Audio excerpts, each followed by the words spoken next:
Bonjour à tous, il est l'heure, ça y est, 18 heures, nouveau numéro d'apéro pistache et littérature. Et aujourd'hui, je suis content, profondément content, ravi d'accueillir Emmanuel Pierrat. Emmanuel, merci de nous faire l'amitié d'être avec nous ce soir. Comment allez-vous?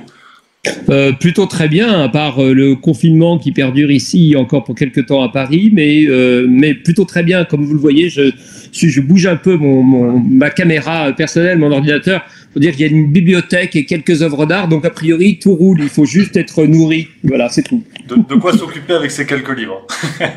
Oui, il y a de quoi lire, je pense, pour plusieurs années de confinement. Ça va, j'ai de la marge. Sait-on jamais au cas où s'il y a prolongement et prolongement encore. Donc, Que je ne souhaite pas, mais je me souhaite beaucoup de lecture. Effectivement, effectivement. Donc Emmanuel Pierrat, je suis vraiment ravi de vous accueillir. Vous êtes avocat spécialisé en droit d'auteur et en droit de la propriété littéraire et artistique, mais vous avez de nombreuses autres casquettes. On va en discuter, on va vous découvrir au fil de cet apéro littéraire. Et d'abord, une première question. Alors, vous nous avez déjà donné quelques éléments. Comment avez-vous occupé vos journées d'auteur et d'avocat confinés? Alors, on l'espère les dernières. On est le 8 mai à l'heure où on s'enregistre. On espère que ce sont les dernières journées. Comment avez-vous fait jusqu'à présent? Alors, d'abord, j'ai dû travailler parce que les avocats sont des professions libérales et partout dans le monde, aucun d'entre eux n'a eu droit au chômage partiel ou à être pris en charge par l'État, ce qui veut dire donc que je suis responsable de moi-même, y compris financièrement, et que si je m'arrête pendant le confinement, c'est très compliqué ensuite, très sincèrement, de survivre. Donc, j'ai travaillé beaucoup en télétravail. On a tous découvert des tas d'applications vidéo qu'on n'utilisait pas beaucoup jusqu'ici au moins. Et je suis allé aussi à mon bureau avec toutes les règles sanitaires, barrières, pour ne pas croiser mes collaborateurs. Ça, c'est pour la partie avocat. Les tribunaux étant fermés, à peu près partout sur la planète. Les tribunaux ont fermé. Il y a quelque chose de miraculeux en 2020, c'est que tous les tribunaux dans le monde, en Suisse, en France, en Belgique, sont équipés de messagerie électronique. On nous demande depuis des années d'envoyer des pièces, des conclusions, des assignations par mail. Et puis, on s'est aperçu pendant le confinement qu'il fallait un greffier ou une greffière sur place pour des questions de sécurité, que ça ne pouvait pas être fait depuis le domicile des magistrats, des juges et des greffiers. Et donc, la justice occidentale est tombée en panne grâce au confinement, tout en ayant passé des années à se préparer pour télétravailler. Donc c'est un paradoxe qui, moi, me ferait sourire en d'autres occasions si des vies et des destins n'étaient pas en jeu. L'écrivain que je suis, évidemment, a profité pleinement du confinement. L'écriture est un travail assez solitaire. On peut en parler avec des lecteurs, on peut en parler dans une librairie, on espère qu'on le fera bientôt à nouveau dans des conférences, dans des rencontres. Mais c'est bien, s'il y a bien une pratique qu'on peut avoir seul et sans très peu de moyens physiques, on n'a pas besoin de beaucoup de choses. Un clavier ou du papier et un stylo, comme ici, un beau stylo et un bout de papier, et ça suffit généralement pour avancer. Donc c'est l'immense avantage, à la différence des gens qui pratiquent un sport, qui font de la gymnastique avec des trapèzes ou de la musique dans un orchestre symphonique, c'est que là, pour le coup, moi je suis dans un univers qui m'est familier, donc j'ai travaillé, j'ai écrit et j'ai beaucoup lu, évidemment. D'accord. Alors effectivement, comme vous nous le dites, finalement on est trois ce soir. On a Emmanuel Pierrat, l'auteur, l'écrivain, avec plus d'une centaine de livres à votre actif, et Emmanuel Pierrat, l'avocat. Alors est-ce que vous pouvez nous parler un petit peu de votre parcours finalement qui s'est articulé autour de ces deux métiers, de ces deux professions presque que vous occupez? Pour moi, elles se répondent beaucoup parce que j'ai voulu devenir avocat quand j'avais 14 ans. Je suis né en 1968, donc ça nous ramène, on va dire, au début des années 80. Ayant grandi dans une ville de banlieue parisienne, tenue à l'époque par le Parti communiste, dans une famille plutôt d'un milieu très modeste, pas intellectuel du tout, très peu lecteur. Moi, j'ai été un enfant nourri grâce à l'école laïque et républicaine, mais surtout grâce à la bibliothèque municipale, qui a été pour moi la bibliothèque Elsa Triolet. Ça s'invente pas, mais c'était une banlieue rouge, comme on disait. Donc, a été pour moi véritablement la mamelle à laquelle je me suis le plus abreuvé.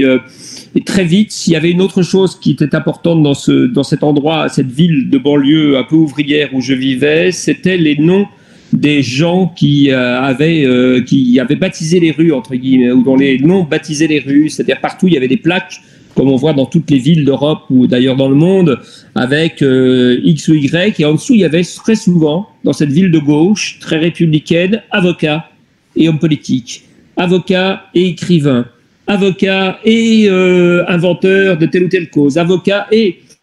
Et je me suis mis à réfléchir à cette profession, qui était une profession à laquelle on pouvait accéder sans être héritier, sans avoir besoin d'avoir des parents qui occupaient une charge, une fonction, qui vous transmettaient un bureau, un office, qu'on pouvait faire en étant un peu un franc-tireur, en se lançant tout seul.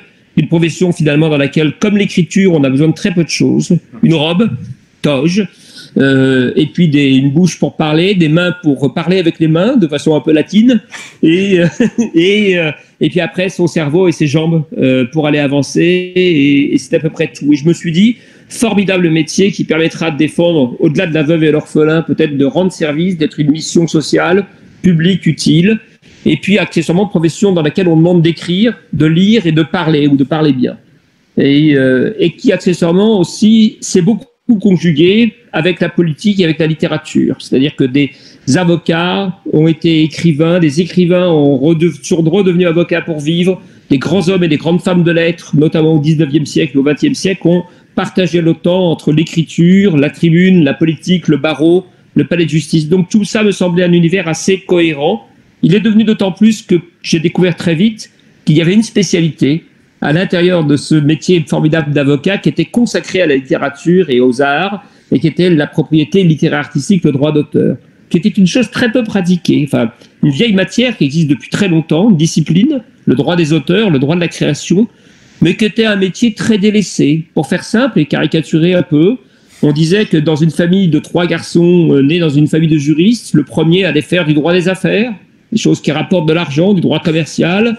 Le deuxième allait être un grand pénaliste, défendre de grandes causes nobles, d'une femme assassin, etc., etc. Et puis le troisième, un peu artiste, dont on ne savait pas trop quoi bien faire, allait s'amuser en défendant les artistes et les écrivains. Donc c'était pas déconsidéré, mais considéré comme un travail d'amuseur au sein des palais de justice. Et puis il s'avère que ce métier, ou cette vocation, cette spécialisation, est fondamentale aujourd'hui dans le monde dans lequel nous vivons. Qu'en quelques années, en 27 ans de barreau que j'ai pratiqué, c'est devenu une matière évidente et importante pour beaucoup de nos concitoyens, parce que c'est celle qui permet d'avoir accès à la culture, d'utiliser Internet, de télécharger des films, de lire en ligne, de regarder la presse d'une autre façon qu'en l'achetant dans un kiosque. Bref, la propriété intellectuelle, le droit d'auteur est un rouage essentiel de l'accès et du droit à la culture et à l'information. Et donc, maintenant, cette matière d'artisan et de bricolo est devenue une discipline très sérieuse et très importante dans la vie sociale, mais qui, moi, m'oblige tous les jours encore à lire des livres, à aller voir des expositions, à regarder des films, toutes choses extrêmement difficiles et pénibles, comme vous pouvez l'imaginer. Pour le travail. Voilà, pour le travail. Donc, je suis ravi, très sincèrement, d'avoir, il y a maintenant une quarantaine d'années, choisi, un peu moins de 40 ans, choisi de devenir avocat. Il y a 35 ans, d'avoir choisi d'être avocat dans le droit d'auteur, alors que je ne connaissais personne dans ce milieu. Et puis, depuis 27 ans, de pratiquer quotidiennement ce travail qui consiste à aider les écrivains, à aider les peintres, à aider les réalisateurs, parfois à en attaquer quelques-uns, et globalement à vivre avec eux. Voilà, pardon pour ce long pas dans l'âge, mais attention, c'est une interview d'avocat, donc c'est toujours très long. Vous savez, on est là pour ça, justement. Le juge dit à l'avocat, pour combien de temps devez-vous mettre? Et l'avocat dit toujours, oh, une bonne heure, pas plus. Et le juge savait qu'il en prend pour 2 heures. Donc... C'est 1 heure hors taxe. 1 heure hors taxe, exactement. Donc, bien vu. Je vais continuer à m'adresser un petit peu encore à Emmanuel Pirat, l'avocat, avant d'aller à la rencontre de vos livres, aller à la rencontre de votre travail d'auteur. Une question, parce que vous avez beaucoup travaillé, vous travaillez beaucoup sur les questions de liberté d'expression et de censure, ce qui a donné lieu à des livres très intéressants, comme votre grand livre de la censure, que je ne peux pas montrer à l'écran parce que je l'ai prêté. Pour tout vous dire, voilà, il n'y en a pas beaucoup qui circulent comme ça, mais il a été prêté. Alors, j'avais une question sur la période que nous traversons, pour parler un petit peu de l'actualité, effectivement, qui doit intéresser les gens qui nous regardent. Sur la question de la liberté d'expression par rapport à la situation que nous vivons, la crise du coronavirus, on a l'impression d'assister à quelque chose d'assez extraordinaire, avec une limitation de la liberté d'expression, une forme de censure, mais qui aujourd'hui se fait au nom de la protection de la santé. et ça semble assez original. Qu'en avez-vous pensé, vous, en tant qu'avocat? Est-ce que c'est un dispositif normal, étant donné le côté exceptionnel de la situation, ou est-ce qu'on est quand même dans quelque chose qui pose question? C'est un phénomène qu'on voyait venir de façon moins grave, moins évidente. Depuis donc bientôt 3 décennies que je pratique comme homme de loi ce métier qui donc pose d'abord des questions de propriété intellectuelle, mais aussi des questions très importantes de liberté d'expression. Où s'arrête cette liberté? À quel moment commence la diffamation, la provocation, la tromperie, l'apologie? Donc ce sont des questions pour lesquelles je travaille professionnellement tous les jours, savoir ce qu'on a le droit de dire ou de ne pas dire. Et la santé est devenue en une vingtaine d'années un enjeu. Auparavant, l'enjeu, c'était la religion, les mœurs, et puis, au fur et à mesure, quand même, heureusement, les questions de race et des questions de haine des autres. Pas heureusement, mais enfin, je veux dire, heureusement qu'on a pris conscience que c'était une question importante. Puis, il y avait aussi, en derrière-fond, un vieil antième qui était la guerre, le pacifisme. Si je prends les grands cadres de limite de la liberté d'expression. Donc, c'était d'abord la religion, s'en prendre à Dieu, blasphémer, était considéré comme un problème. Et il l'est toujours, d'ailleurs. Hein, je ne vais pas vous rappeler les affaires Charlie Hebdo diverses et variées. Traiter de la question des mœurs, de la sexualité, évidemment, de la pornographie, des bonnes mœurs, des mauvaises mœurs, de l'outrage, sont des questions très importantes dans nos sociétés qui limitent la liberté d'expression. Et puis, il y a donc ces questions qui sont aujourd'hui l'antisémitisme, le racisme, éventuellement le sexisme, l'homophobie. Et enfin, la guerre, qui était l'appel au pacifisme, qui était très mal vu, qui était considéré comme défaitiste, quelque chose qui allait contre la nécessité de se quereller avec son voisin. Mais depuis 20 ans, il y a ce sujet du corps et de la santé qui est devenu aujourd'hui un autre paramètre. En France, par exemple, il y a la loi Evin, depuis le début des années 90, qui est une loi qui interdit de faire l'apologie de la cigarette, enfin du tabac et de l'alcool, et qui est venue peu à peu prendre le pas sur la liberté d'expression. Lucky Luke a arrêté de fumer. Il a un brin d'herbe qu'il mâchonne. C'est un cow-boy quand même avec un brin d'herbe. Ce n'est pas tout à fait le western ou le Far West qui a sans doute prévalu et qui était dans l'imaginaire des pères de Lucky Luke. Il y a d'un seul coup Jacques Tati à la Cinémathèque française dans une rétrospective qui fumait avant une petite pipe sur son vélo et qui s'est mis à avoir un tourniquet sur les photographies de représentants pour éliminer cette petite pipe. Il y a Jean-Paul Sartre dans une rétrospective à la Bibliothèque nationale de France, une affiche sur laquelle en théorie il tient une cigarette et il est quelque part sans doute au Café de Flore avec Simone de Beauvoir à côté et un verre d'alcool, et miraculeusement Jean-Paul Sartre, il a l'air de loucher très bêtement sur ses propres doigts. Il y a André Malraux dans une photo très célèbre prise par Gisèle Freud, une immense photographe, où on voyait André Malraux, les cheveux au vent, vous connaissez cette image. Il avait en théorie la cigarette au bec, et il regardait l'aventure et la littérature devant lui. Et puis la Poste française, dans les années 90, a supprimé la cigarette, ce qui fait qu'il a l'air de vouloir gober une mouche. Voilà. Et il y avait comme ça des films sur Coco Chanel, le film de Johann Sfar sur Gainsbourg, dans lesquels les affiches ont posé des problèmes parce qu'ils étaient dans les stations de métro, dans les abribus, sur l'espace public, représentant des personnages qui étaient des fumeurs et des fumeuses. Et donc la santé a commencé à demander, la santé publique, les ministères, les autorités, l'opinion aussi a participé, a commencé à dire qu'il n'est pas possible de montrer des personnages de fiction ou historique en train de fumer ou de boire. Et on commence à arriver dans une société très aseptisée, où si vous regardez la télévision française, suisse ou belge le soir dans un film, vous voyez de moins en moins dans une production récente de gens en train de fumer, de boire. Parce que c'est considéré comme une promotion, une apologie de l'alcool et donc de la cigarette, qui sont, comme on le sait, par ailleurs nocifs pour la santé. En France, Agnès Buzyn, qui était ministre de la Santé jusqu'à peu de temps, avant de devenir candidate malheureuse à la mairie de Paris, était très inspirée. Il y a en décembre 2018, elle a voulu lancer un débat pour interdire dans les films de patrimoine le fait de fumer. Dans les films donc de classiques, elle proposait que quand ils soient rediffusés à la télévision, on supprime ou on ne montre plus les films dans lesquels les personnages fumaient. Exit, par exemple, Casablanca avec Humphrey Bogart et sa cigarette. Il est inimaginable de penser ce film sans la cigarette. Exit, sans doute, les tontons flingueurs, dans lesquels on fume et on boit à peu près à chaque scène, sans le compter le fait qu'on s'injurie et qu'on dit des gros mots. Donc, exit tout cela. Donc cette tendance très forte, elle était déjà là. Elle est aussi sur d'autres sujets en rapport avec la santé. Depuis quelques années, les pays européens ont voté des lois contre la promotion de l'anorexie sur les images de mannequins. C'est-à-dire demandent aux agences de publicité de montrer des mannequins qui ne soient pas trop maigres pour ne pas inciter les jeunes femmes ou les jeunes filles à se faire vomir et à donc devenir anorexiques. Il y a une loi désormais qui encadre et qui interdit donc de retoucher les photos pour affiner les silhouettes. Donc il y a une prise en compte de la santé pour censurer des images. À bon ou à mauvais tort, ça n'est pas la question, c'est une censure. La question de la censure, elle est toujours bien motivée. La censure, elle veut toujours protéger les enfants, protéger votre santé, protéger la société, éviter la haine des autres. Mais à la fin, c'est une censure, une limitation. Et si je prends un dernier sujet, par exemple le corps humain et la mort, il y a encore une vingtaine ou une trentaine d'années, le principe était qu'on photographiait les morts. On faisait des portraits des morts, on faisait des moulages des visages des morts, on faisait la main mortuaire. Vous savez, on prenait un moulage de celui qui venait de vous quitter, qui était encore là, dans la pièce, qu'on allait mettre en terre dans quelques jours. On rendait visite au corps et on voyait les corps des morts et on les montrait, on les photographiait pour en garder un ultime souvenir. Je me souviens, moi, d'avoir organisé les funérailles de Maurice Reims, immense commissaire-priseur, membre de l'Académie française, immense historien d'art, avec sa fille Bettina, la célèbre photographe Bettina Reims, et Nathalie Reims, romancière.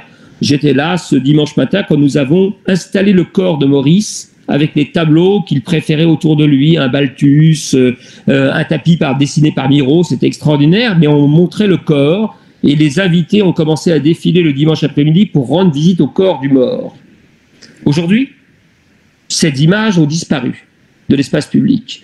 Nous sommes supposés être en tellement bonne santé que nous ne pouvons plus mourir.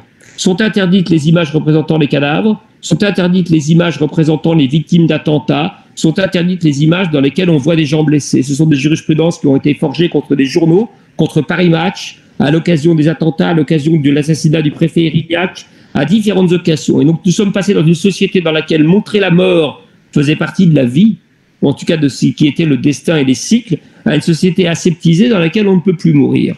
On ne meurt plus dans les images, on ne meurt plus à la télévision, on ne meurt plus dans les actualités, on meurt, mais on ne montre plus la mort. Et donc c'est un dispositif moral, juridique, dans lequel les tribunaux ont condamné ceux qui osaient montrer ce qui auparavant était la norme. Donc, fumer, boire, être anorexique, trop maigre, mourir, sont déjà des choses dont la censure s'est emparée pour vous dire vous ne pouvez plus les montrer. Et on les proposait parce que ça en serait l'apologie ou montrer un destin qui ne devrait pas être le nôtre. Je ne parle même pas de la provocation aux stupéfiants qui figure également depuis une trentaine d'années dans les codes pénaux des différents États. On pourrait continuer, et je vais m'arrêter là, sur la question du suicide. Par exemple, la provocation au suicide, le suicide est interdit dans le code pénal, ce que je trouve toujours extraordinaire. Le code pénal français et beaucoup de codes pénaux d'Occident interdisent de se suicider. Ce qui fait que quand on a réussi, il y a peu de chances qu'on soit condamné. Et quand vous avez échoué, quand même, en théorie, on peut vous poursuivre, mais généralement, on pense que vous avez d'autres problèmes à régler que d'aller en justice en plus.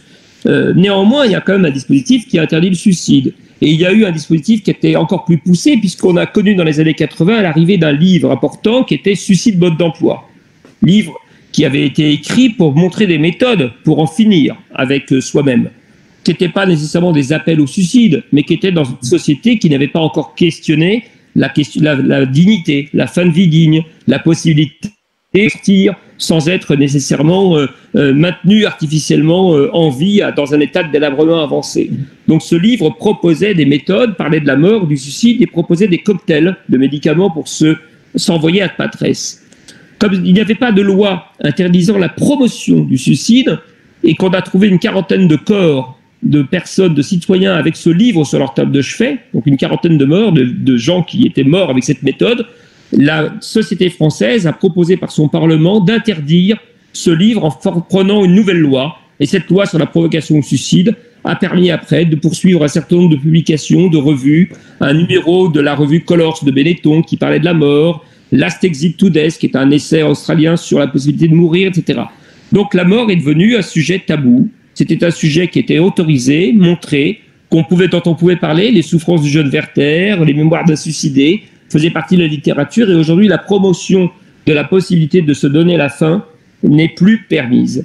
Alors, pardon pour ce... Donc le Covid, l'état sanitaire, l'état d'urgence, justifiant l'interdiction de se rassembler, l'interdiction de parler, d'avoir un discours contraire. Je ne dis pas qu'il faut avoir un discours contraire, mais l'interdiction de débattre de ce que pourrait être le geste barrière idéal, l'opportunité de prendre de la chloroquine ou pas, la possibilité d'avoir un masque ou pas un masque, est-ce que ça sert à quelque chose, contester la politique publique de santé, essayer d'avoir un autre comportement isotien, toutes ces choses sont évidemment interdites, ou en tout cas sujettes à débat très violent et à interdiction de la part des gouvernants, parce que cela rentre désormais dans la tradition, malheureusement moderne, des interdictions liées à la santé et à notre supposé bien-être. Vous devez manger 5 fruits et légumes par jour, vous devez c'est marqué sur les produits alimentaires ou sur les publicités qui entourent les produits alimentaires. Quand on vous fait une publicité pour un soda, elle est encore autorisée, mais on vous dit qu'il faut manger 5 fruits et légumes par jour, qu'il ne faut pas manger trop salé, qu'il ne faut pas manger trop sucré.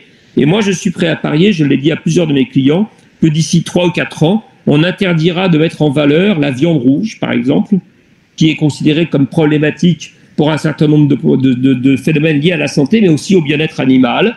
Ça n'est pas un souhait de ma part, je suis un carnivore et j'aime les steaks, mais je pense que viendra le moment où on ne pourra plus mettre en scène de façon à pas d'apparence promotionnelle, ou en tout cas valorisante, le fait de manger de la viande ou une entrecôte. Il y a là des débats qui nous cernent de plus en plus, qui en font de la santé, pour moi, un des fondamentaux aujourd'hui de la censure contemporaine. D'accord.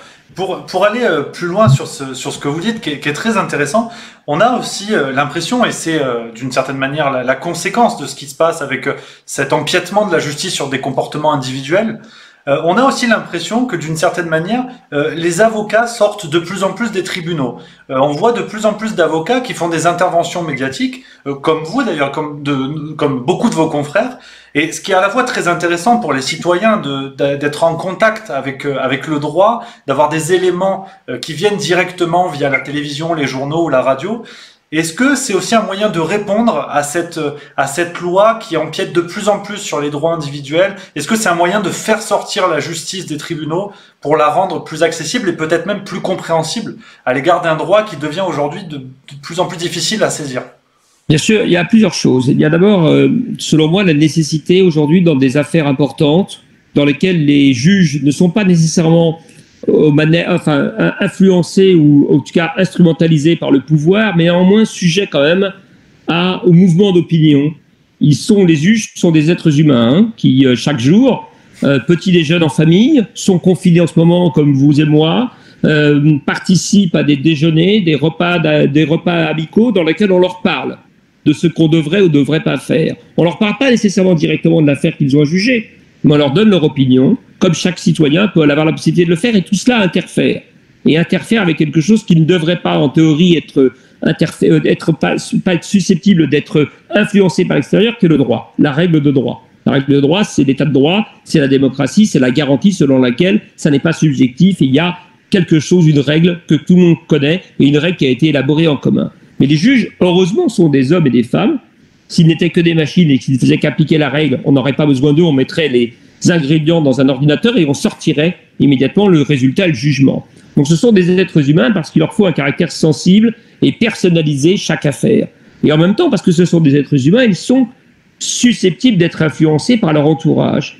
Donc d'être isolés face tout seuls à la règle de droit et aux discussions qui les entourent. Et donc moi je crois très fortement qu'il faut prendre à témoin l'opinion publique, il faut prendre à témoin les journalistes et sortir le procès très souvent, de plus en plus souvent, de la salle d'audience pour l'amener sur les marches du palais de justice aux yeux et au su de tout le monde.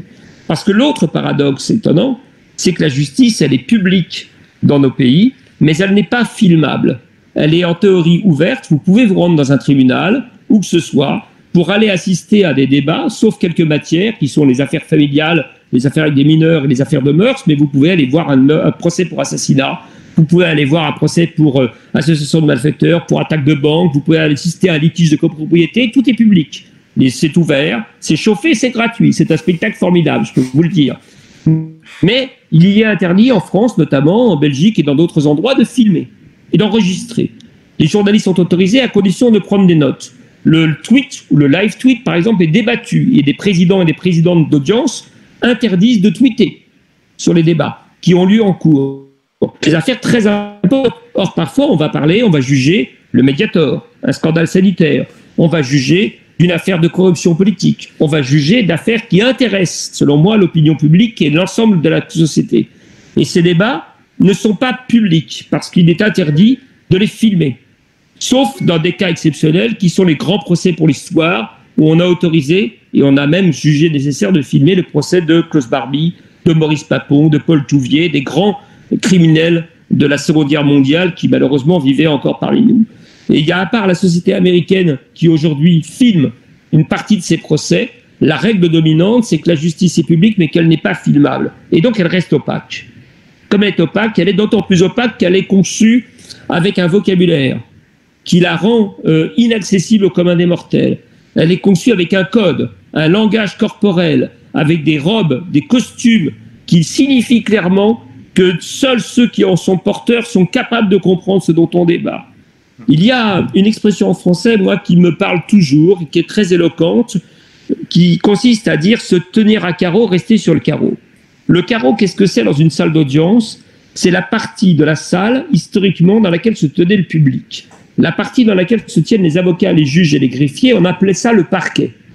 Ça s'appelle le parquet, aujourd'hui ça désigne le procureur, mais ça signifiait pendant des siècles l'endroit où il y avait des lames de parquet et où étaient installés les gens qui avaient des robes. Et seuls ceux qui étaient sur le parquet avaient le droit de s'exprimer. Le juge, l'huissier audiencier, le greffier, le procureur, les avocats. Et la partie qui était séparée de la salle par une petite barrière, qui était la barre, à laquelle on venait éventuellement témoigner, et où se trouvaient les bancs et le public, le sol n'était pas en parquet, il était fait de petits carreaux, de petites caillasses. Et donc on disait se tenir à carreau, rester sur le carreau, ça voulait dire ne pas avoir le droit à la parole, ne pas être apte à parler et surtout ne pas être apte à comprendre. Et ce vocabulaire existe toujours. Et une salle d'audience est toujours conçue comme ça. C'est une partie avec le carreau et le parquet, donc une partie des gens qui savent et qui comprennent et une partie qui assiste.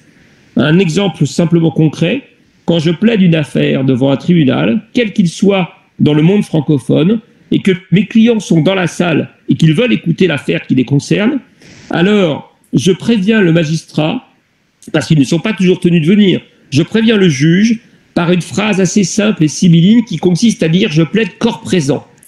Quand je dis « je plaide corps présent », cela signifie en langage codé pour les juges que mes clients sont dans la salle et que par conséquent je vais plaider sans doute beaucoup plus violemment et longuement que nécessaire.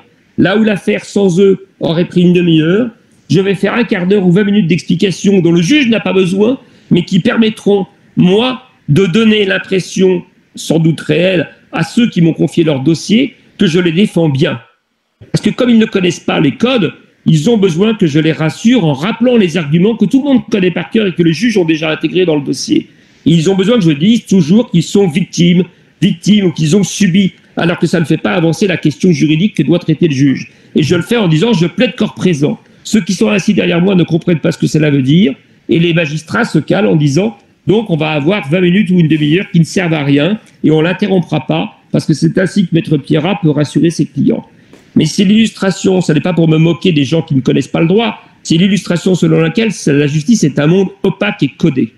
Et moi, je n'aime pas cette opacité. Je la trouve de plus en plus désagréable. Le droit devrait être compris par tous, parce que c'est un instrument au service de tous.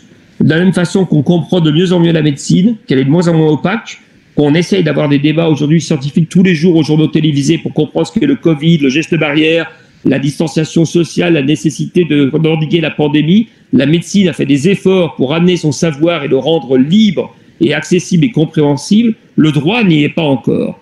Il y est peu à peu.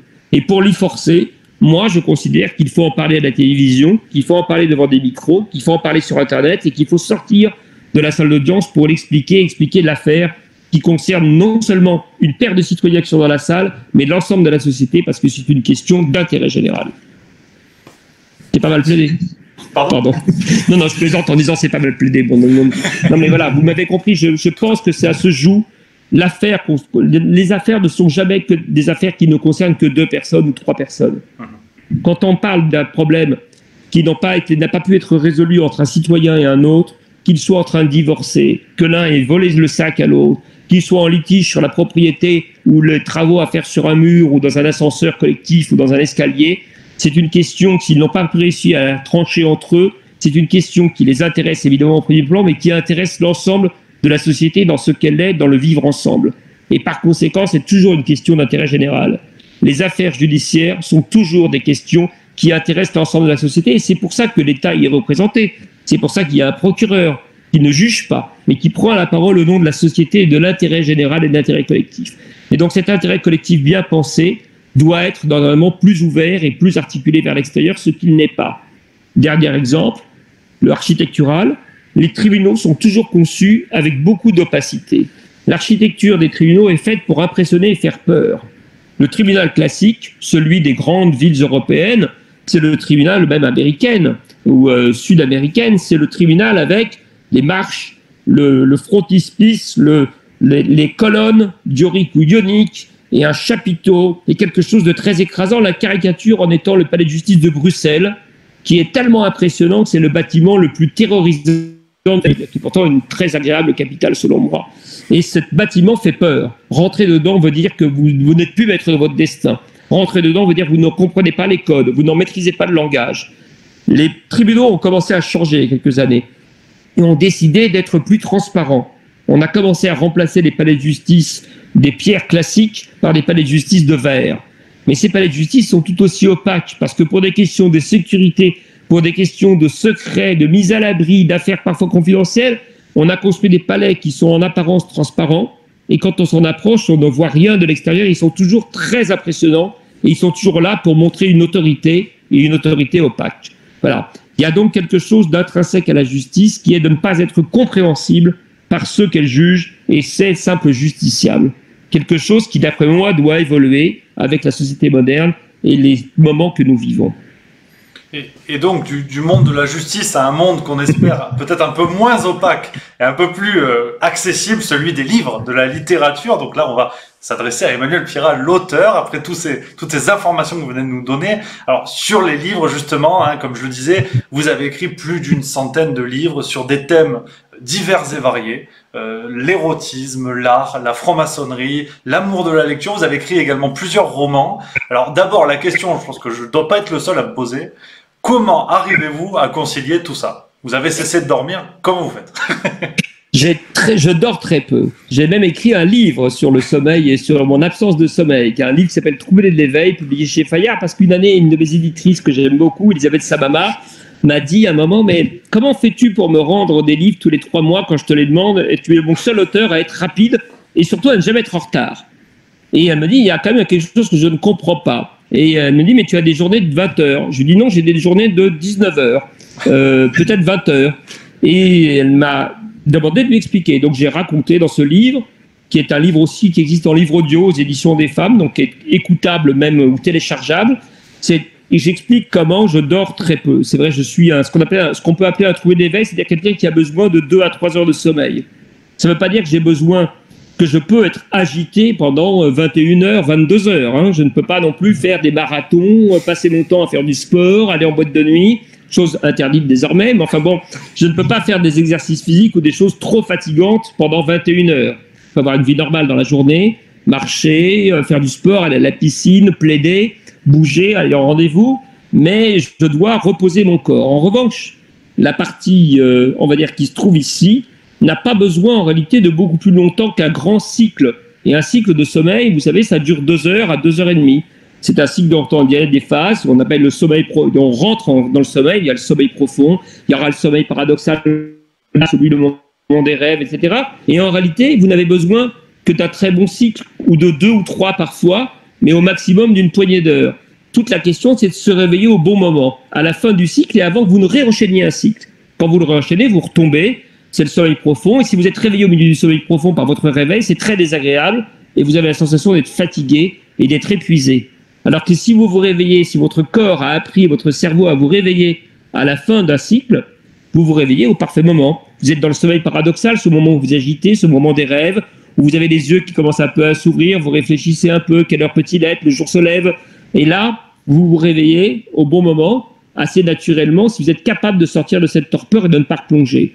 Moi, j'ai cette discipline qui n'est pas complètement volontaire au départ, parce que c'est une sorte d'accident de la nature que la médecine a regardé et qu'elle connaît bien aujourd'hui, qui fait que je n'ai besoin que d'un cycle, et je sors naturellement. Mon seul souci aujourd'hui, c'est d'arriver à m'endormir. Voilà, qui est une chose beaucoup plus compliquée. Et mon seul autre souci, c'est que comme je dors très peu, il faut que je me méfie toujours des tendances que l'on peut avoir juste avant de se coucher. Par exemple, boire une très bonne bouteille de Bordeaux, parce que je parlais tout à l'heure de l'alcool. Et l'assurance pour moi, comme je ne dors que 2 ou 3 heures, de me réveiller encore légèrement éméché, voire ivre. Alors que pour un citoyen normal, boire une bonne bouteille de Bordeaux en dînant et puis après aller se coucher, ça veut dire être tranquille et frais 7 ou 8 heures plus tard si on n'a pas fait de grands excès.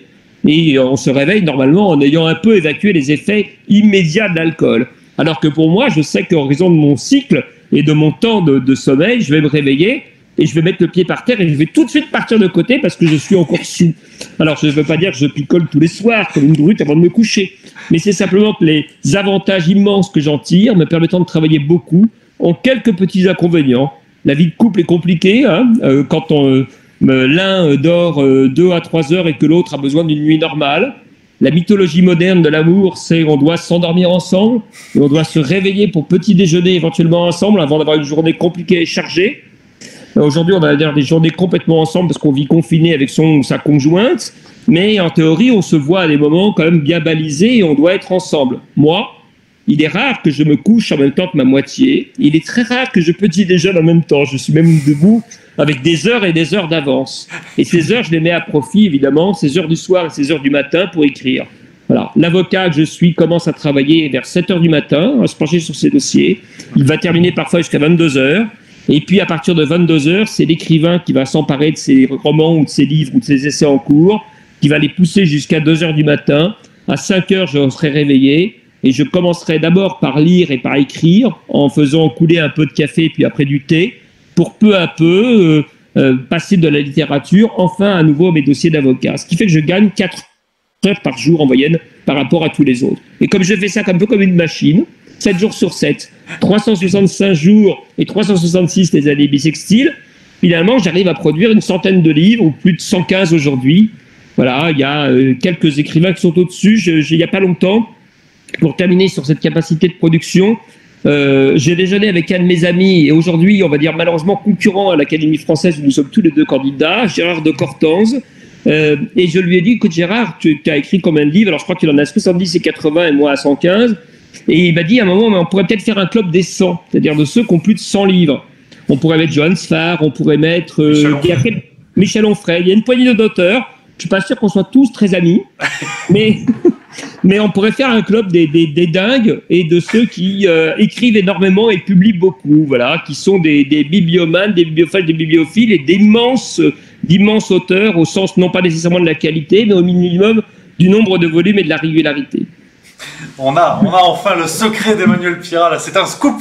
On a percé les mystères. Et comment parvenez-vous à choisir les thèmes? Est-ce que parfois ce sont des commandes de la part d'éditeurs, ou est-ce que vous avez une curiosité naturelle qui vous pousse à vous emparer d'un sujet quand vous commencez à être passionné? J'avais pas prévu de le faire parce qu'il était à côté de moi pour travailler. J'ai une pochette qui s'appelle Livre en cours, voyez-vous. Et j'ai un dossier sur mon ordinateur qui s'appelle Livre en cours. Et là-dedans, je note sur des petits bouts de papier les idées qui me traversent l'esprit. D'un roman, d'une bande dessinée, d'un essai, d'un livre d'art. Et puis là-dedans aussi, je mets les mails que j'ai reçus d'éditeurs ou les notes que je prends lors d'un déjeuner avec un éditeur qui me dit, ou une éditrice qui me dit « Tiens, est-ce que tu pourrais pas faire un livre sur ça ?» Alors accessoirement, aujourd'hui, je pense que mes livres sont des commandes à 80%. Mais des commandes auxquelles je souscris bien volontiers parce que ce sont des éditeurs qui me demandent d'écrire des livres sur des sujets que j'aime et qu'a priori, je crois connaître. Mais le cas typique, c'est mon éditeur de livres d'art, La Martinière, très bel éditeur, magnifique maison qui fait des très beaux livres.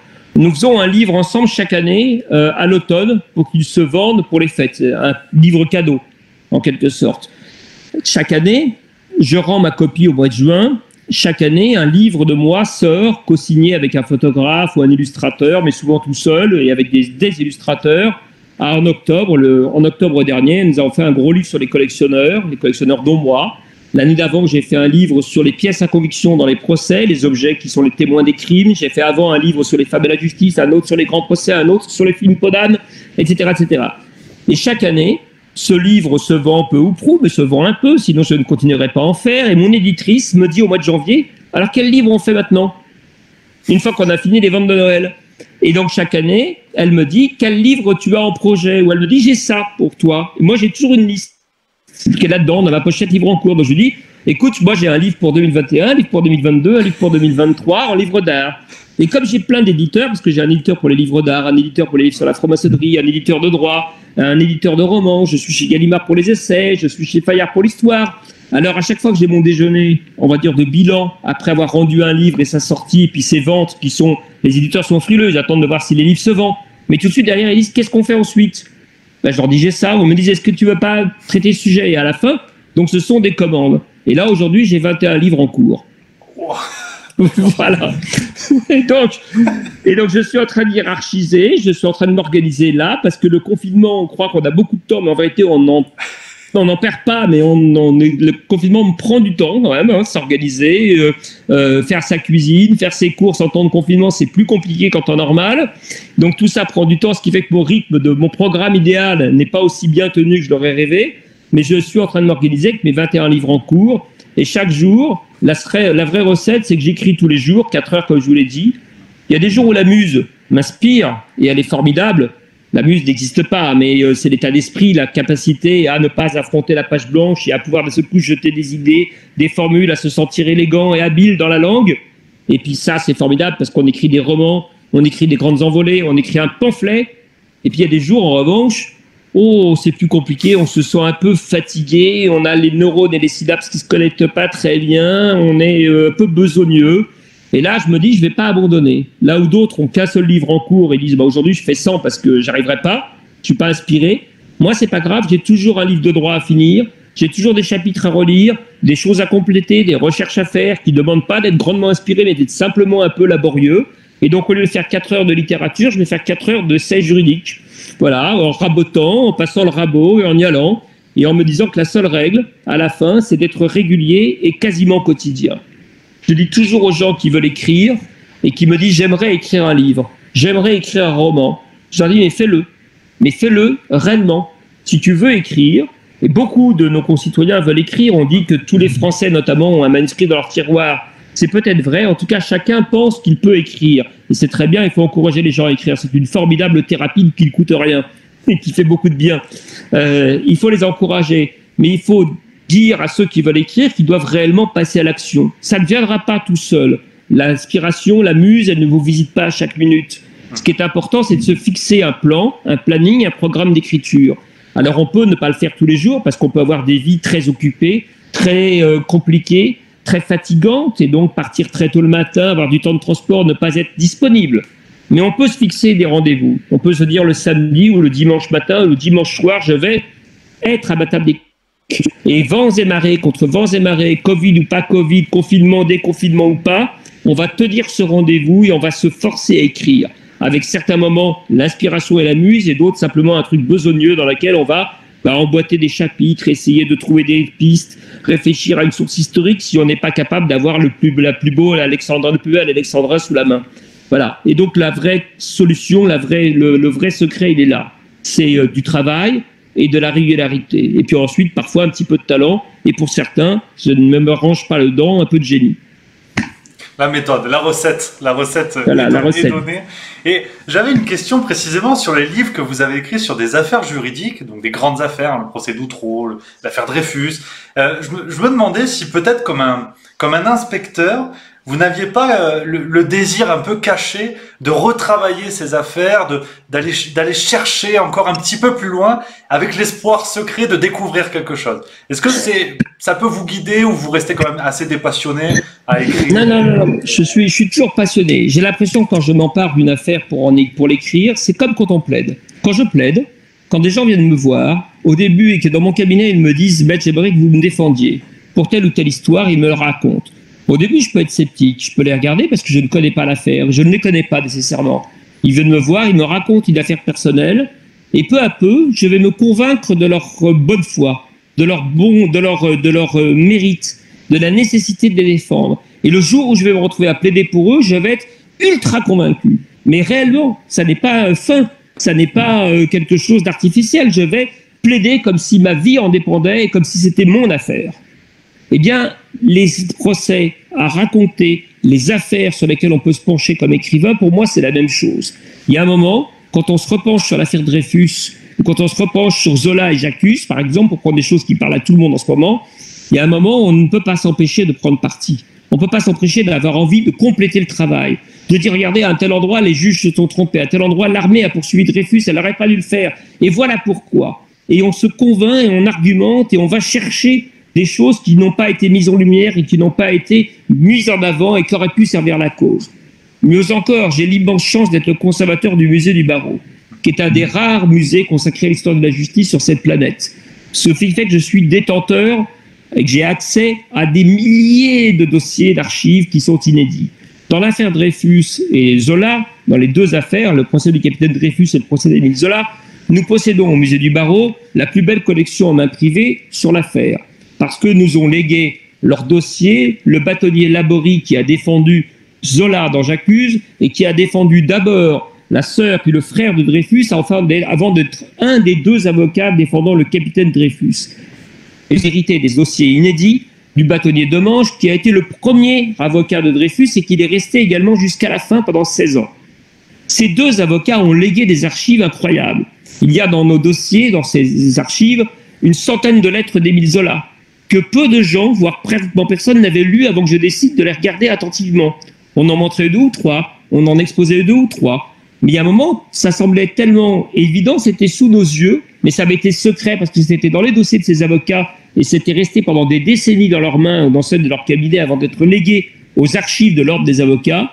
Il y a vraiment personne n'avait eu l'idée d'ouvrir ces dossiers et de regarder ce qui s'était passé. Voilà ce que j'ai fait. Et je l'ai fait avec beaucoup d'affaires, en reprenant, avec cet avantage immense de pouvoir, moi, en avant-première, explorer des dossiers. Je le fais d'autant plus que le rôle du conservateur du musée du Barreau, c'est toujours un avocat qui préside, qui a ce titre particulier. Mon prédécesseur François Gibault, qui est un grand avocat que j'aime beaucoup et qui est un monsieur aujourd'hui assez âgé, mais qui est un avocat écrivain immense, qui a été l'avocat de Kadhafi, de Bokassa, dans des affaires incroyables, qui est un personnage de légende. On a cet immense avantage d'être détenteur du secret professionnel. C'est-à-dire que le conservateur du musée, du Barreau, doit décider en son âme et conscience et avec les règles de sa profession si une archive ou une lettre, une correspondance dans un dossier peut être rendue publique et montrée ou pas. On me lègue des dossiers d'avocats, les magistrats m'envoient, où on a des successions, on nous confie des tonnes de cartons, des bureaux complets, et je dois regarder si oui ou non c'est montrable, ouvrable, ou ça pose des problèmes ou pas de secret professionnel. Il y a des affaires en cours. On a récupéré, par exemple, il y a 3 ou 4 ans, les archives de Jacques Vergès. Immense avocat, extrêmement important, personnage contesté et sulfureux, mais grand avocat, qui a plaidé notamment beaucoup de dossiers dans le cadre de la guerre d'Algérie pour les combattants du FLN, c'est-à-dire les indépendantistes, qui a été marié à une femme qui a été jugée pour terrorisme dans la guerre d'Algérie, qui a écrit sur la guerre, et dont les dossiers concernant la guerre d'Algérie sont restés confidentiels. Ils ont été jugés, mais lors des dossiers de Jacques Vergès, ces notes, les correspondances sont restées dans ces dossiers. Il a été également, on le sait, l'avocat de Klaus Barbie dans un procès historique très important. Il a aussi été l'avocat de la famille de Marlon Brando dans un meurtre incroyable à Papeete. Il a été l'avocat dans d'immenses affaires et des très importants. Ces archives, à sa mort, nous les avons récupérées. Parce que dedans, il y a des tas de questions qui sont liées encore au secret professionnel et qu'on ne peut pas ouvrir publiquement. Et c'est à moi de décider si tel dossier de Jacques Vergès est consultable par les historiens ou pas. Est-ce qu'il va porter atteinte ou tort à quelqu'un si on l'ouvre? Et si dedans, les informations confidentielles qui peuvent encore avoir des dégâts, faire des dégâts, sont montrables ou pas. Donc j'ai cet avantage immense, parce qu'il y a cette règle et que parfois mes prédécesseurs n'ont pas pensé qu'un dossier était montrable, et puis ils ont quitté leur poste, ils sont morts, les affaires, personne ne les a ouvertes. Moi, j'ai décidé de revisiter tout ce que nous avions, et éventuellement de les montrer, de les exposer, et parfois, pour là, mon intérêt personnel, de m'en inspirer pour écrire un livre ou de vérifier les informations historiques. Et c'est ainsi que je me suis repenché sur le procès de Marie-Antoinette, parce que nous possédons les archives de son défenseur, qui est le seul témoin. Je me suis penché sur le procès de Louis XVI, parce que nous possédons les dossiers d'un des 3 avocats de Louis XVI. Je me suis penché sur le meurtre de l'assassinat du maréchal Ney, sur l'exécution du maréchal Ney. Je me suis penché sur le meurtre de Jean Jaurès, parce que nous avons les archives de son procès. Je me suis penché sur Dreyfus, je me suis penché sur Pétain, sur Laval, je me suis penché sur un nombre d'affaires incroyables, même le dossier de Maurice Papon, qui donc a été jugé pour crime contre l'humanité il y a à peine quelques années avant de mourir à un âge avancé. Nous avons récupéré les archives de Jean-Marc Varro, qui a été son avocat, mais aussi des avocats des parties civiles, des enfants de déportés, des associations qui étaient contre Maurice Papon. Et ces archives sont exceptionnelles. Ce procès a été public, évidemment, il a été filmé.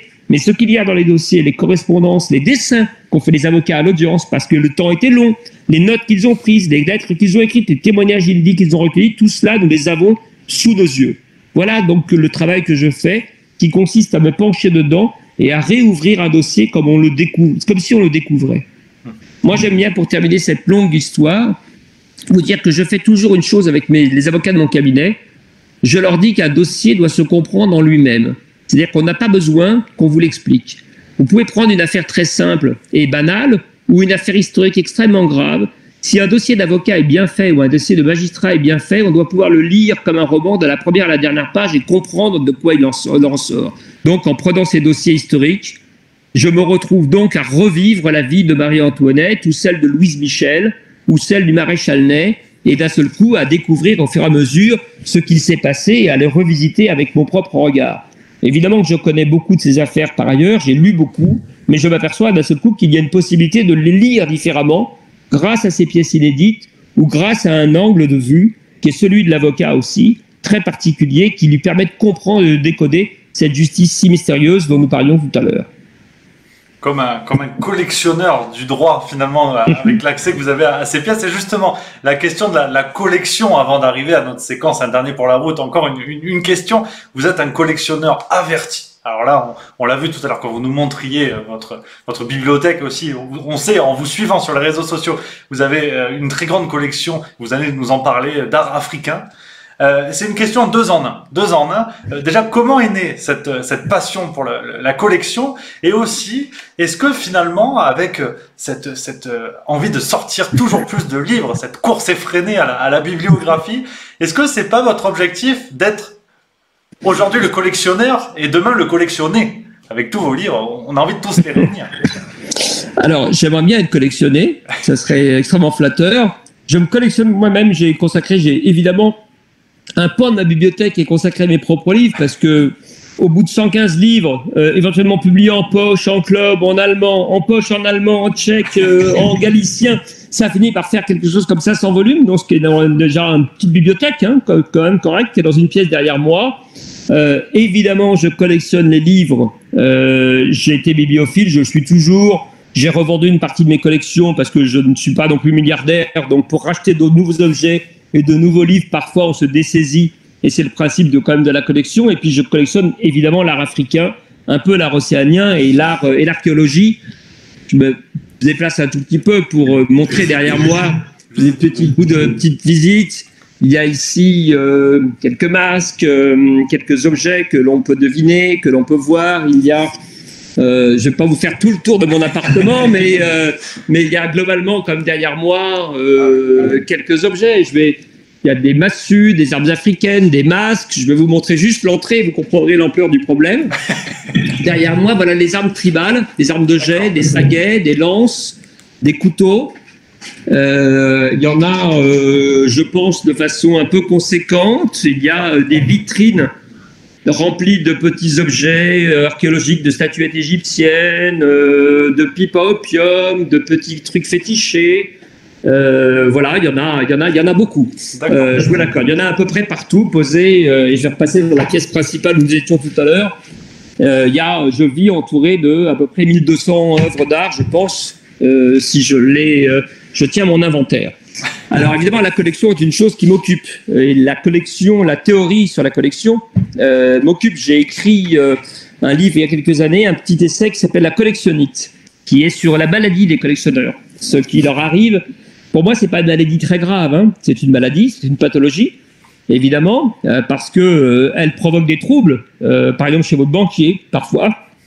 Si vous êtes d'un seul coup pris dans une vente aux enchères ou chez un antiquaire ou même dans un vide-grenier d'une grande frénésie d'achat, il y a un moment, malgré tout, il y a une question économique qui peut se poser et votre banquier le découvre, ou enfin vous le rappelle, grâce à un mot qui s'appelle le découvert.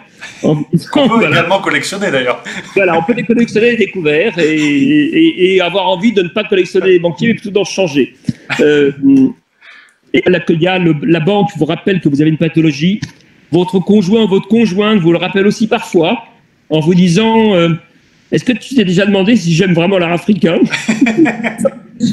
Vos enfants, j'ai 2 filles, alors il y a 2 possibilités, soit je me considère qu'elles vont avoir la collectionnite comme moi et de la même chose, et ce seront sans doute des concurrentes, voyez-vous, dans une salle de vente. Ou alors elles s'y intéressent pas du tout, et c'est un autre problème, parce que ça veut dire qu'elles vont tout bazarder à ma mort, et tout disperser, ou tout foutre au puce n'importe comment. Donc, quel que soit le problème, les enfants sont un problème, quelle que soit la façon dont on les regarde. Donc, la pathologie du collectionneur est réelle, voyez-vous. Et puis, il y a la question quand même de l'espace. Alors, j'ai la chance d'habiter un grand appartement à Paris, ce qui n'est pas facile pour tout le monde, et je suis un privilégié en ce sens. Mais je ne suis pas né dans le privilège. Encore une fois, je grandis dans une petite banlieue ouvrière, voilà. Mais la question de l'espace est une question qui se pose toujours, notamment pour les urbains.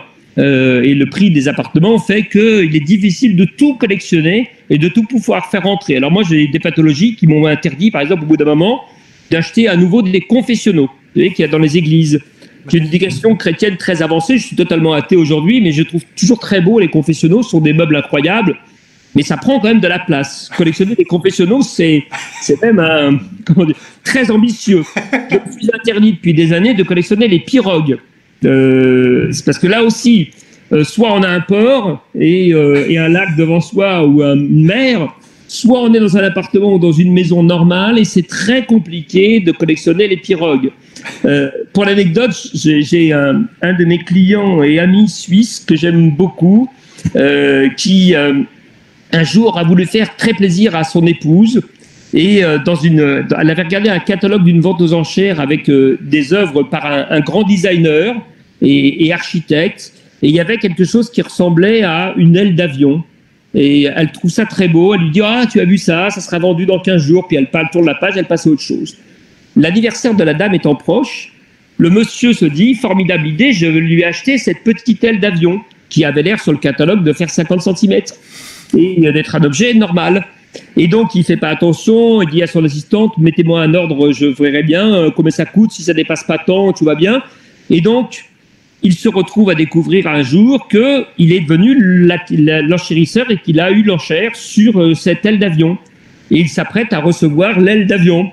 Sauf que la maison de vente l'appelle en disant comment on fait. Et il découvre qu'il a acheté une aile d'avion, une vraie aile d'avion. Et qu'il a annoncé à sa femme qu'elle aurait une aile d'avion et qu'il avait acheté pour lui faire plaisir l'aile d'avion. Et c'est là que tout le monde réalise qu'elle fait 30 mètres ou 25 mètres, ou je ne sais pas, je l'ai vu moi.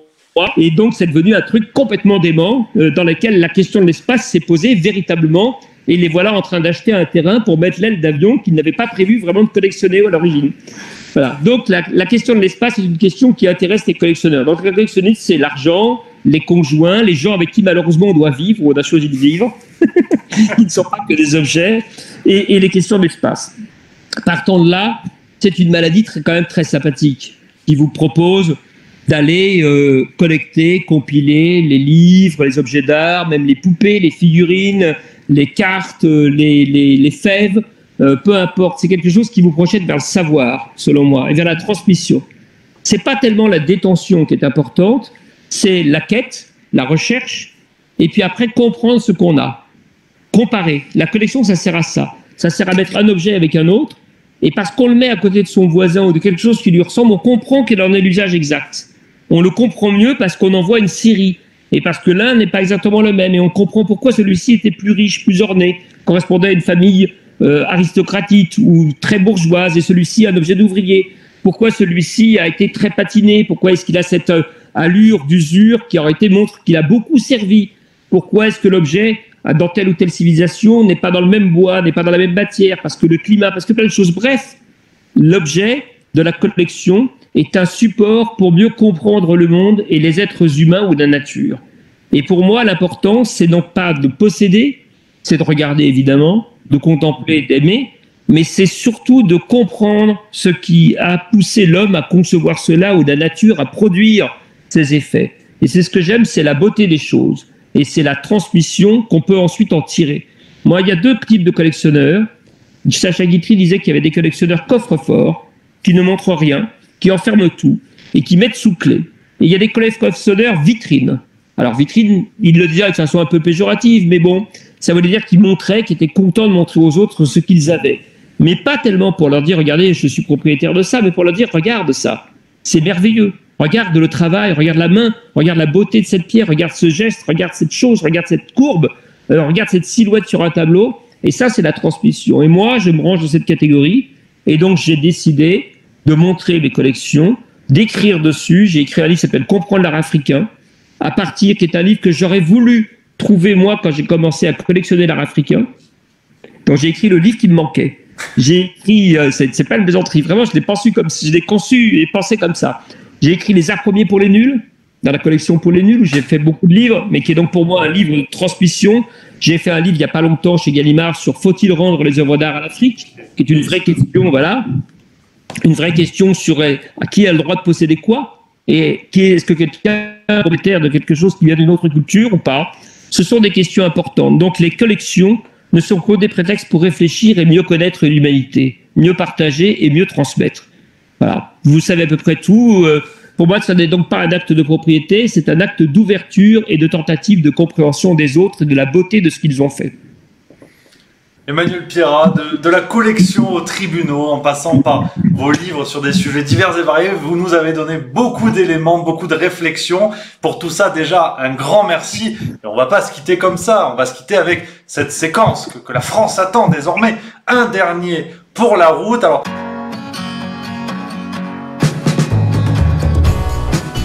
des petites questions pour apprendre à vous connaître encore un petit peu mieux. Et on va commencer avec le cinéma. On va aller au cinéma, ça va rouvrir bientôt. Le film à voir d'urgence avant la fin du confinement. Votre film à voir vraiment là, tout de suite. Un film à voir tout de suite. Alors, si vous me demandez un film récent, j'en sais rien, parce que tout se mélange. J'en vois beaucoup en avance chez les producteurs ou dans des salles privées pour les regarder juridiquement. Mais moi, je ne me lasserai jamais du cinéma de Fellini. Ça fait partie pour moi du cinéma du rêve, de quelque chose d'extraordinaire. Et je crois que pendant le confinement, j'ai regardé La Dolce Vita, j'ai regardé tout est Fellini, j'ai regardé Roma, j'ai regardé voilà, à peu près tout ce qui était possible, que je connais par cœur, mais qui continue de m'émerveiller. Donc Fellini, Fellini, Fellini. D'autant plus que l'Italie a tellement souffert ces derniers temps que sincèrement, on lui doit beaucoup. Et on doit lui rendre beaucoup. C'est vrai, l'Italie, donc le cinéma de Fellini, ça sera peut-être un élément de la réponse à cette deuxième question. Vos prochaines vacances après le confinement, l'endroit où vous aimez être et où vous rêvez d'aller tout de suite maintenant. Vous avez la réponse. Chaque année, je vais à Rome au mois de juillet, dans la propriété d'un ami, pas tout à fait dans Rome, mais dans ce qu'on appelle les Castelli Romani, les châteaux romains en français. C'est le sud-est de Rome. On connaît un peu l'endroit parce que c'est là où il y a Tivoli, la Villa d'Adrien. Extraordinaire lieu archéologique. C'est là où il y a Castel Gandolfo, la résidence d'été du pape. Ça s'appelle les Monts Albins, pour être précis. Ce sont donc des petites montagnes ou des collines dans lesquelles vivaient les Étrusques beaucoup. Et je vais chaque année dans une maison extraordinaire chez un ami, dans un petit village de cette partie de la terre. Et je trouve que c'est l'endroit le plus merveilleux sur Terre. Pour finir, cet endroit, il a été abandonné pendant très longtemps. Les Étrusques qui l'ont beaucoup occupé. Il y a un musée national étrusque qui se trouve là dans cette région. Et puis, et ça a été abandonné et délaissé par la ville de Rome qui est déjà tellement belle et extraordinaire. Mais les gens de Cinecittà, alors les Fellini et d'autres, les Gina Lollobrigida, dans les années 50, ont commencé à chercher des paysages avec des ruines et des vignes vierges et de la nature et des colonnes qui pouvaient servir de décor à des films. Et ils ont commencé à explorer cette région qui était vraiment à 30 km de Rome. Et ils ont trouvé ça tellement merveilleux, ils ont commencé à racheter les vieilles maisons étrusques et à s'y installer. Et donc c'est aujourd'hui une population un peu étrange, mêlée de gens traditionnels, des agriculteurs, des gens des petits villages qui font du vin blanc de Frascati, et en même temps d'intellectuels romains qui ont pris depuis maintenant 60 ou 70 ans l'habitude d'y venir et séjourner chaque week-end. Donc c'est l'idéal de l'Italie. La liesse populaire sympathique et la gouaille des Italiens, mélangée avec le raffinement et l'intelligence aussi du pays qui a produit le plus pour moi, pour les arts, la musique et la peinture. Vous nous donnez envie, en respectant évidemment les gestes barrières, mais là on a envie d'aller... Voilà. Je bouge parce que je vais manquer de batterie, cher ami, donc voilà. Je vous en prie, je fais des réponses très longues, alors vous m'avez dit en un mot, mais bon. Non, mais vous inquiétez pas, au moins on voyage grâce à vos réponses, tout va très bien. Maintenant, du côté de la musique, alors vous n'avez le droit d'écouter qu'une seule musique jusqu'à la fin de vos jours. Vous choisiriez laquelle? Ou un album de musique, si vous avez un album fétiche, peut-être.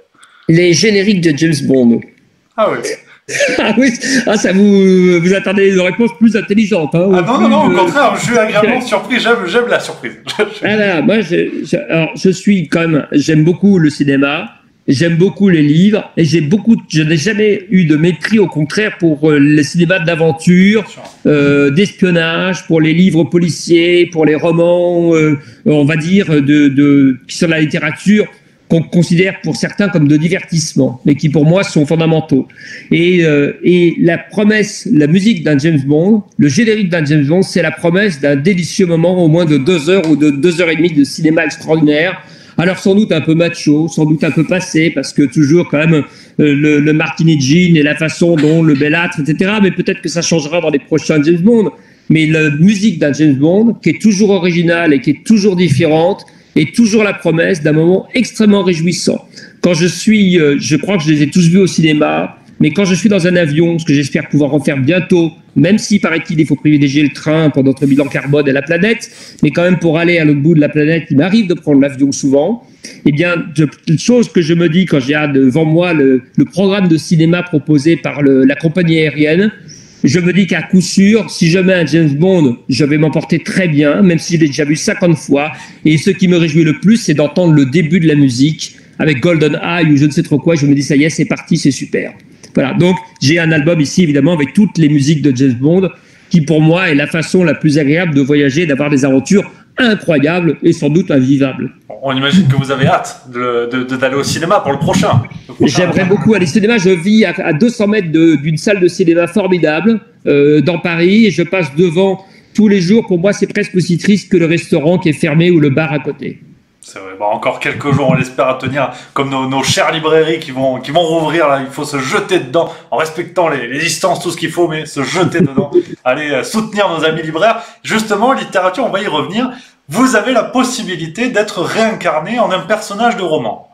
Vous choisissez lequel? Allez, Edmond Dantès dans le Comte de Monte Cristo, parce que je viens de le prêter à ma fille qui m'a dit je dois lire le Comte de Monte Cristo, je voudrais le télécharger. Alors je lui dis tu veux le télécharger vraiment parce qu'il est là dans la bibliothèque derrière.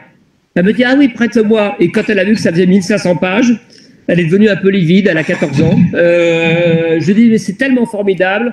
Et comme sa mère est marseillaise et qu'elle n'avait pas l'air convaincue, je dis mais tu sais, en plus ça commence à Marseille, ça démarre dans le château d'If, enfin dans la prison sur le lit d'If, etc.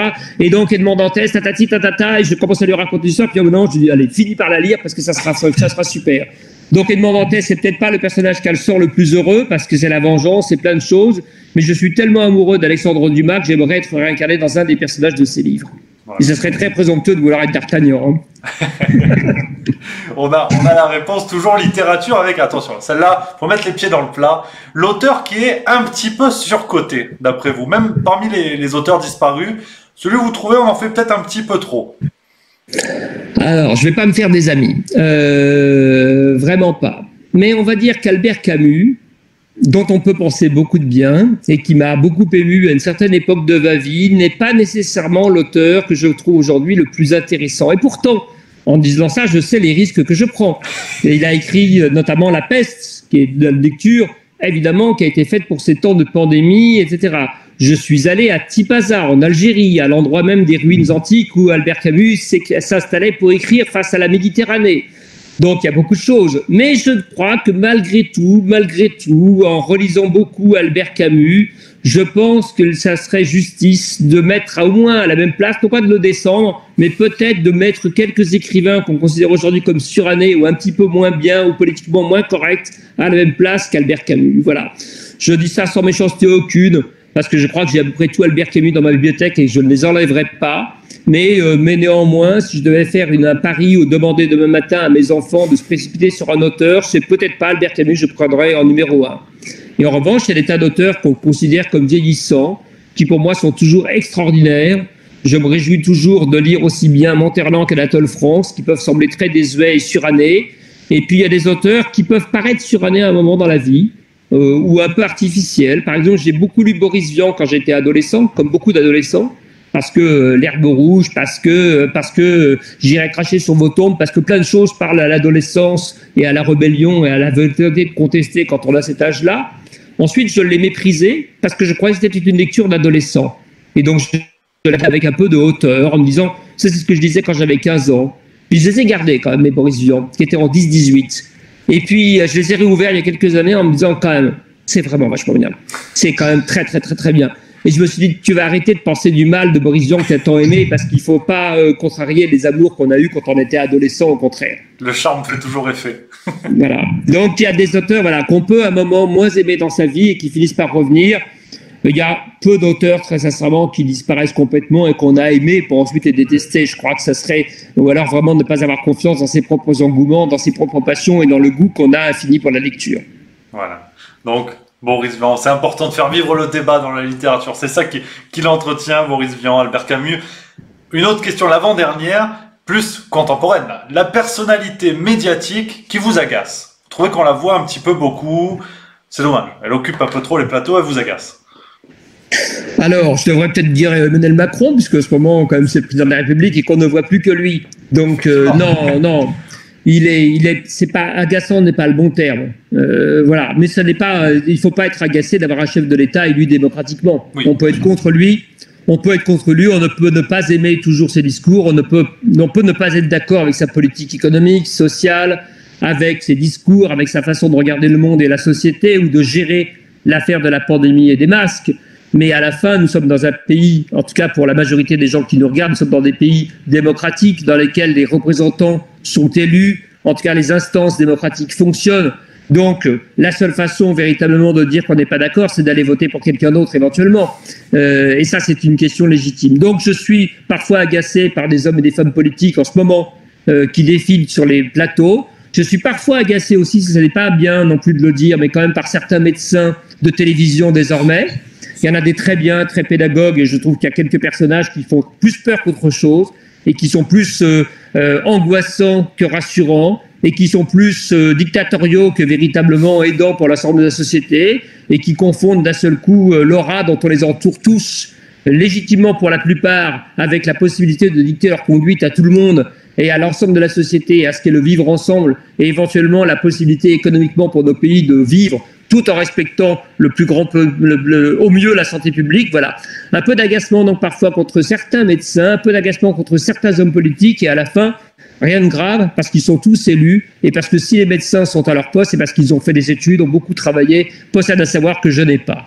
Donc l'irritation passagère n'est en vérité qu'un appel à la raison, c'est-à-dire que quand on voit Kim Jong-il ou un véritable dictateur, qu'on peut être légitimement énervé et avoir envie qu'il disparaisse. Effectivement, ça permet de relativiser quand même notre réalité française. Et enfin, la dernière question, le conseil de lecture d'Emmanuel Pira, le livre à lire tout de suite, d'après vous. Vraiment, ce livre qu'il faut mettre entre les mains de tout le monde. Le livre à lire, c'est toujours le dernier ou celui qu'on est en train de lire. Alors, je suis partagé parce qu'il y a la littérature d'un côté. En ce moment, je lis un auteur que j'avais pas beaucoup lu. J'avais lu, mais pas assez, qui est un auteur de Gallimard qui s'appelle Alain Blottière. Il s'avère que je l'avais lu, il m'intéressait beaucoup. C'est quelqu'un qui a écrit sur l'Égypte, qui a écrit sur la Corne de l'Afrique, sur des endroits qui me parlent et que j'aime beaucoup. Dans ma vie, j'ai eu la chance d'aller me promener en Éthiopie, à Djibouti, dans les confins de l'Érythrée, et puis beaucoup en Égypte. Mais c'était quelqu'un que je ne connaissais pas bien l'œuvre, qui est importante. Et il s'avère que le hasard de la vie m'a amené à dîner avec lui, par un ami commun, qui était persuadé que j'avais tout lu par cœur, que je connaissais tout par cœur, alors que je n'étais pas si savant que ça. Et à l'occasion de ce dîner, moi je suis un garçon besogneux et qui travaille. Donc avant d'aller dîner, j'ai acheté les livres que je n'avais pas lus d'Alain Blottière. Alors s'il lit ça, il va sourire parce que il sait que je suis un de ses admirateurs et je l'étais, mais je n'avais pas tout lu. On peut admirer quelqu'un et ne pas avoir été tout acheté, avoir tout lu. Et heureusement, parce que ça veut dire qu'il reste des livres à découvrir. Eh bien, depuis ce dîner, qui était un peu avant le confinement, et depuis que j'ai trouvé que le Alain Blottière, avec qui j'ai dîné par ailleurs, était un personnage extrêmement agréable et sympathique et amical, parfaitement en harmonie avec la justesse et l'intelligence de ses livres, je me suis mis à lire tous les livres que je n'avais pas d'Alain Blottière et à les trouver, à les commander. Donc me voilà plongé dans Alain Blottière, qui a publié un livre Azur bleu, si je ne me trompe pas, Azur noir, en janvier dernier. Je les confonds tous maintenant un peu. je vous incite à découvrir. Voilà un romancier délicat, intéressant, sensible, qui s'intéresse vraiment à l'ailleurs et aux autres, qui vit la moitié de l'année en Égypte d'ailleurs, et donc par conséquent qui en fait un être humain tel qu'on aimerait en rencontrer plus. Voilà, lisez Alain Blottière. Et puis enfin, dernier conseil pour ceux qui aiment la littérature, moi j'ai lu là il y a le mois dernier la biographie des Goncourt, qui est parue chez Fayard, par deux universitaires dont je ne sais plus les noms dans l'ordre, je vais me tromper. En tout cas, il y a deux biographies qui sont sorties récemment. Il y a celle-ci, surtout, qui était très grosse et très impressionnante. Je l'ai achetée en me disant, bon, est-ce que la vie des Goncourt, c'est passionnant? Pas sûr, mais enfin, quand on aime la littérature, on s'intéresse à la vie des écrivains. Et en plus, la préface commence par dire, ah, les Goncourt n'ont pas une vie très funky et très aventureuse. Alors, je trouve que les auteurs desservaient leurs propos. Ils commencent par dire, vraiment, les Goncourt, on ne devrait pas tellement s'intéresser à leur vie. Ils ont peu eu d'aventures sexuelles, contrairement à ce qu'ils racontent. Ils ont peu voyagé, contrairement à leurs contemporains. Ils n'ont pas été sympathiques. Ils ont même des propos antisémites par moments et sexistes.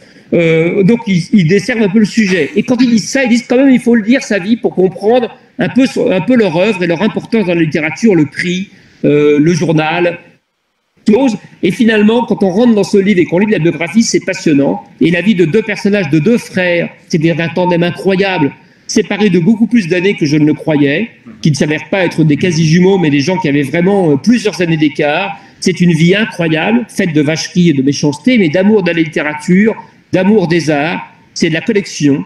Et puis c'est beaucoup de choses, c'est le Paris du 19e siècle, celui dans lequel sans doute j'aurais rêvé d'habiter. Voilà, la question que j'avais pas posée de l'époque, la ville dans laquelle vous auriez rêvé. Donc voilà, on a le conseil. En plus, je crois que c'est un livre qui est en liste pour le Goncourt de la biographie. Oui, j'ai vu il y a 2-3 jours qu'il a été sélectionné pour le Goncourt de la biographie, mais ils l'ont sélectionné avec une autre biographie des Goncourt que je n'ai pas lu, alors je ne sais pas si je vais lire une deuxième biographie des Goncourt là maintenant, sans être moi-même un juré du Goncourt, mais je vous incite en tout cas à lire celle-ci, aller chez Fayard. Donc il y en a qu'une chez Fayard, c'est les frères Goncourt. N'ayez pas peur des 800 pages, ça s'avance, ça se boit comme, non pas du petit lait, comme un grand lait. Un grand lait. Un bon lait. Un bon lait. Beaucoup de lait. faut aimer le lait, mais voilà, on est là. On a le conseil de lecture. Emmanuel Pirat, un immense merci pour toutes vos réponses. On a passé un excellent moment. Merci à vous, c'était vraiment génial. Merci à vous de votre accueil et de ce moment partagé. Bonne lecture, bon déconfinement surtout. Aimez la vie, aimez les livres. Voilà. Et portez-vous bien. Un beau conseil, merci beaucoup. On va filer en librairie, retrouver tous vos livres. Là, il y a le choix. C'est l'avantage avec Emmanuel Pirat, on a le choix. Et nous, on va se retrouver la semaine prochaine, mardi prochain, 18h, avec Solène Bakowski. Et on va parler de Miracle, son dernier thriller sur les réseaux sociaux. C'est formidable, on va encore se régaler. En attendant, merci d'avoir regardé cette vidéo. N'hésitez pas à regarder toutes les autres vidéos de Let It Be, les autres apéros pistache et littérature. On se retrouve bientôt. À bientôt. Vive la France. On finit comme ça.